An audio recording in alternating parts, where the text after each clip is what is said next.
was the second time we played Kobe that year. I made a bet 35 plus easy against this. That was my 35 plus. What? And he was like, I don't know, G8. Like, that hot now. Thanos is coming for you. Oh, yeah. 35. This is a clip from the No Chill podcast with Gilbert Arenas. Arenas talks about the time he made a bet with a teammate that he would drop 35 points on a prime Kobe Bryant in their next matchup. This was a first team all defense for 5 consecutive seasons, Kobe Bryant. Pre-injury, 35 points a game, Kobe Bryant. And here Arenas is making a promise that he will score 35 on him. Well, I mean, he might as well just grab a shovel and dig his own grave. One does not simply disrespect the Black Mamba and live to tell the tale. And to make matters worse, Arenas had made this bet just weeks after he went berserk and dropped 60 on Kobe in Staples Center. With the stakes this high, with another player challenging his competitiveness and defensive greatness, you would think Kobe would come into their next matchup ready to stop Arenas from even touching the ball. We are talking about the best perimeter defender in the entire NBA in the prime of his career. Kobe is going to be stalking this man. He is not going to let this man breathe. Gilbert Arenas, the players around him. Gilbert Arenas, Gilbert Arenas over Kobe, long one. Arenas on the penetration. Brian Cook, did he get? He went to his left. Gilbert Arenas. R1 Gilbert Arenas. Gilbert rears up. Arenas. And through. Arenas. And he'll go to the line looking for the 4-point play. Kobe can't believe it. Well, never mind. In what Gilbert Arenas calls the best game I've ever played, Agent Zero went at Kobe Bryant and fulfilled his promise to score 35 plus on the Black Mamba. And although Arenas has scored 35 plus points 60 times in his career, according to him, this was by far the best game of his entire career. This is coming from the same man who just came off of scoring 60 on Kobe. But Arenas said this time was different, since not only did he tell Kobe he would score 35 plus, he did it on an angry Kobe Bryant seeking revenge. The reason that was more important is I have the baddest man on the planet gunning for me. Yeah. Blood for blood. Oh, he wants revenge because of what I did. At that point, he respects the. So now that game is to put me in check. The 60 was just a whole lot of things that went together. Man, 35 after a man is like he's after me is more important. 37. Calling your game on a first team all defensive player on Kobe Bryant himself is a feat that no one would ever even consider attempting. Well, no one except No Chill Gil. Because it's one thing to talk trash while you're heating up, but to call your opponent out days before the game, to tell him just how bad you're gonna burn him down to the exact number of points, and then go out and actually do it is a completely different level of savage. Like when Hold up. I'm having some issues with my audio, just give me a second. It's gotta be the audio from the channels. I'm stupid. I'm What am I doing? Now I look stupid. The audio might Why do I be keep right. talking? Damn it. I'm so stupid. Why? Why didn't I do more research? I'm so stupid. How did my parents birth somebody this stupid? You know what? You know what? You know what? A couple weeks ago, we dealt with some audio issues. I'd like to apologize. Your boy is still living in 2010. But worry no longer because Raycon wireless earbuds are here to fix that.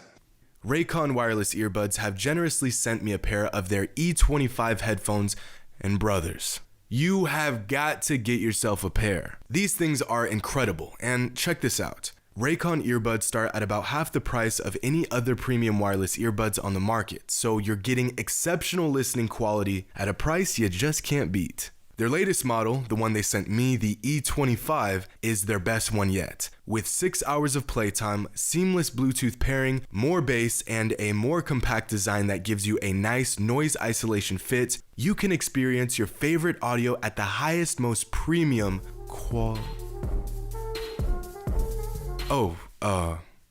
Sorry.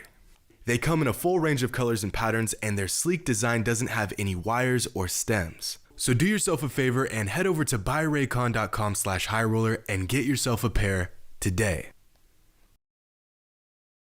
Against Drummond. Joel Embiid hit and fouled. Andre Drummond just fouled out of the game. And Joel Embiid waving him. You see this? This is Joel Embiid waving Andre Drummond off the court after Drummond was talking smack for weeks leading up to this game. Embiid had one of the best games of his entire career, and Drummond, well, he was there too. This is messed up. Look at him. But to really understand just how bad Embiid called out Drummond and then proceeded to flame him, we have to take it back to October 23rd, 2017. In their first ever matchup, Embiid asserted himself against an all-star Drummond with 30 points and 9 rebounds in a win. Embiid also held Drummond to just 14 points. Strike one. Clearly, Embiid had the better game and, quite honestly, was already looking like a better player. When asked about Drummond's game in a post-game interview, Embiid said, defensively, he doesn't play defense.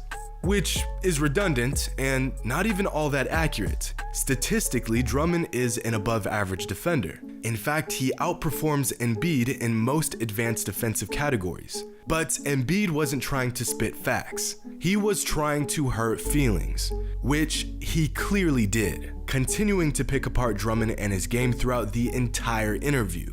Andre Drummond responded to Embiid by tweeting, "See you December 2nd, the date of their next matchup." Drummond followed up this tweet by saying, "You can't really have a conversation with a man who can't play back-to-backs. When he can play a whole season without taking a rest, he can come talk to me." On that day, Drummond had time.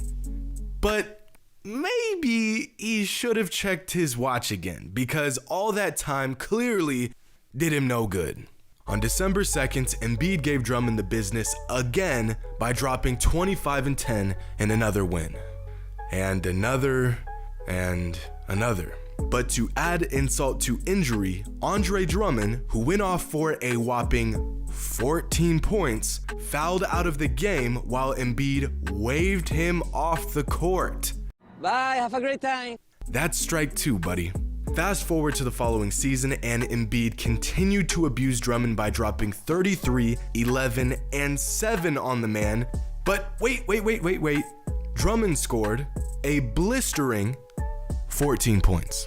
At this point, it's just getting sad. But unfortunately for Andre Drummond, there's more.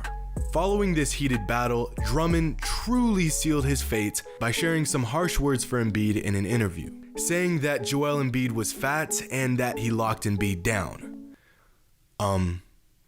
Okay. To which Embiid responded in an interview saying that Drummond couldn't guard him and that he dominates him every single time they match up. He then followed up by saying he could score 40 on Drummond, no problem. Go ahead and take a wild guess at what happened next. Embiid to work here on Drummond. Got him with a fake and slam for two. As Embiid will go to the line looking for one more. No help coming. Every defender in the Pistons uniform watching these two go at it. You give Joel, let's count, 1 dribble, 2 dribble, 3 dribbles, 4. Yeah. And 5 of those and that overtime win. The lob to Embiid. Joel Embiid continues to do his thing unimpeded. He's got 27 points on 8 shots. Embiid for 3 and why not? Joel Embiid, dare I say, has it going on. Just 11 days after putting up 33 on Drummond and saying publicly that he would have 40 on him the next time they faced off, Joel Embiid scored 32 points. in the first half and put up 39 and 17 for the game, nearly getting both Detroit big men to foul out in the process. You get it? Like, in the process, because Embiid is trust. Boom! As if this wasn't bad enough, Drummond scored 8 points. But wait, I'm not finished. As if the man wasn't hurting enough, Embiid managed to get Drummond ejected from the game. And after the game, Embiid tweeted this and finally put an end to this incredibly one-sided rivalry. Good Lord, Andre Drummond, I'm sorry, sir, but that's strike 3, and I'm gonna need you to sit down. Boy, if you don't. And of course, what would a video be without a crazy Michael Jordan trash talk story? Only this time, Michael was talking trash before the game even started. See, throughout the early 80s, the Chicago Bulls had a player by the name of Reggie Theus, a 6'7" combo guard who consistently led the team in scoring and was arguably their best player throughout a 5-year stretch. But in 1984, the Bulls caught Reggie off guard when they traded him to the Kansas City Kings to make room for an incoming guard that the organization felt had a promising future. I don't know, you may have heard of the kid before. His name was Michael Jordan. Had some cool shoes, was teammates with Bugs Bunny, pretty solid player. But after seeing the Bulls draft Jordan and anoint him as the future of the league, Reggie was not happy. In fact, after Jordan was drafted, Reggie singled out MJ and had some words to say about him. He was really mad at Reggie Theus because when he got traded, when Reggie got traded, Michael was the draft pick coming in. And Reggie was like, there's no guy who can replace me that's a rookie. So he said, just tell Reggie that I'm gonna get 45 tonight. So I went to the locker room, I said, Reggie, Michael said he's gonna get 45. Clearly, this was too early in MJ's career for opponents to know any better. But it didn't take long for Reggie to realize he had made a horrible mistake. I can't breathe. I'm having an anxiety attack. My heart finna beat out my chest. I'm finna have a heart attack, tack. On the dribble off to the right, takes it in, and Jordan steals the ball. Here's Michael Jordan on the drive. In on Joe Klein, all the way to the hoop, scoop shot. Hey, Mr. Jordan is Mr. Jordan. Michael Jordan simply was unguardable. And Reggie was like, there's no guy who can replace me that's a rookie. Stop it. Get some help. After having the nerve to tell Theus he would drop 45 on his head while he was in the locker room getting ready for the game, a 23-year-old Michael Jordan played absolutely out of his mind and scored 43 points and grabbed 7 rebounds to go along with his 6 assists, 5 steals, and 4 blocks. A beatdown that I'm sure Reggie Theus remembers to this very day. And I'm also sure that Reggie wished it all ended there. But, of course, it didn't. Apparently, Michael Jordan took those harsh words from Reggie to heart, because for the rest of Reggie's career, Michael Jordan continued to burn, torch, and light Reggie up every single time he saw the man. You think I'm joking? In the 19 times Jordan and Theus matched up over the next 5 seasons until Theus retired, Michael Jordan averaged, you ready for this? Nearly 40 points a game. 40 points a game. You cannot make this stuff up. I mean, Mike wasn't just scoring. The man was trying to end Reggie Theus's career. Like, this doesn't even look real. In their final matchup, Reggie Theus got 41 points dropped on his head, got blown out by 34 points, played 11 more games in the league, said F it, and retired. Of all the players Michael Jordan had it out for, poor old Reggie Theus got his ass torched more than anyone else. Dude really talked trash, got lit up for 5 straight seasons, got 40-pieced in his own farewell tour, and dipped. And unfortunately, this is the price you pay for being in the wrong place at the wrong time. That and running your mouth. Talking trash before the game even starts, telling a man exactly how many points you're going to score on him before it's even game day, well, that's just borderline psychotic. That is, until you do precisely what you said you would. Hope you all enjoyed. In the comments below, share a story of a time when you talked trash on the court and actually backed it up. Be sure to subscribe if you have not yet, and as always, until next time.